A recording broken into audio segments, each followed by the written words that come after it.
A medida provisória 927, que tratava das regras trabalhistas durante o estado de calamidade pública no Brasil, caducou. E agora? O regime de teletrabalho, popularmente conhecido como home office, já estava presente na CLT antes do período da pandemia.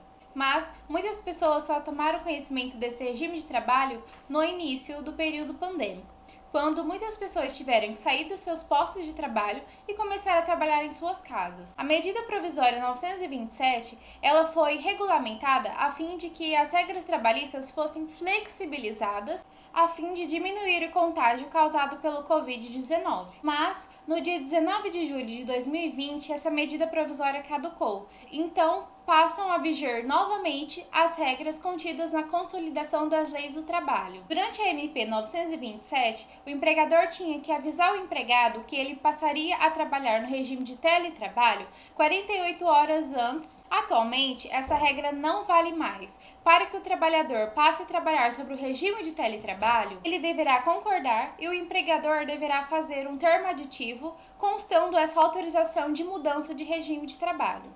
Feito esse termo aditivo para a mudança de regime de trabalho, o empregado terá o prazo de 15 dias para voltar a trabalhar presencialmente, mas se ele considerar que pode voltar a trabalhar num período inferior a 15 dias, assim poderá ser feito. Segundo a CLT, os trabalhadores que estão em home office, eles não têm um regime de trabalho normal. Contudo, como passamos um período de emergência, os empregados que passaram a trabalhar em regime de teletrabalho, eles tinham que cumprir exatamente o horário que eles trabalhavam nas empresas, inclusive com o horário de almoço. Caso a jornada de trabalho e a produtividade de cada funcionário pudesse ser controlada pelo seu empregador, as horas extras poderiam sim ser devidas, e isso já constava na CLT anteriormente. A MP 927 não era clara em relação ao ressarcimento daquele funcionário que não tinha equipamento para o teletrabalho. Tudo poderia ser realizado um acordo entre o funcionário e a empresa, e isso já constava na CLT,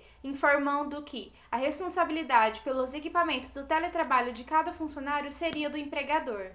Constava na medida provisória 927 que, para informar o funcionário das férias, o empregador tinha 48 horas. Contudo, isso não poderá mais acontecer, voltando às regras da CLT, onde a pessoa tem que ter o período aquisitivo de 12 meses para ter direito às férias e ser comunicado dentro de 30 dias. Em relação às férias coletivas, volta a viger o que já estava na CLT ou nas negociações coletivas. Caso as férias foram anunciadas pelo empregador antes do dia 19 de julho de 2020, essas férias só valerão se essas começarem também anterior ao dia 19 de julho de 2020. Caso essas foram comunicadas para iniciar após essa data, ou seja, a partir do dia 20 de julho de 2020, serão consideradas nulas. A antecipação de feriados também não mais serão válidas.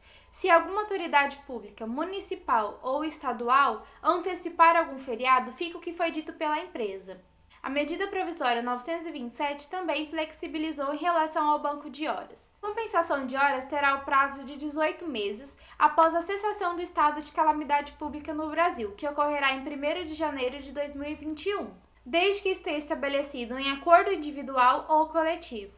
Contudo, a partir do dia 20 de julho de 2020, as horas a serem compensadas voltam a viger nas regras da CLT. As regras da CLT falam que a compensação de horas do banco de horas deverá ser entre 6 meses, se caso houver acordo individual, ou de 1 ano em caso de negociação coletiva. Mesmo com a caducidade da MP 927, as horas acumuladas no banco de horas até 19 de julho de 2020 poderão ser compensadas a partir de 1º de janeiro de 2021, quando encerra o estado de calamidade pública. Outra questão muito importante também é em relação ao recolhimento do FGTS. Durante a vigência da MP 927, os empregadores poderiam parcelar ou prorrogarem o recolhimento do FGTS.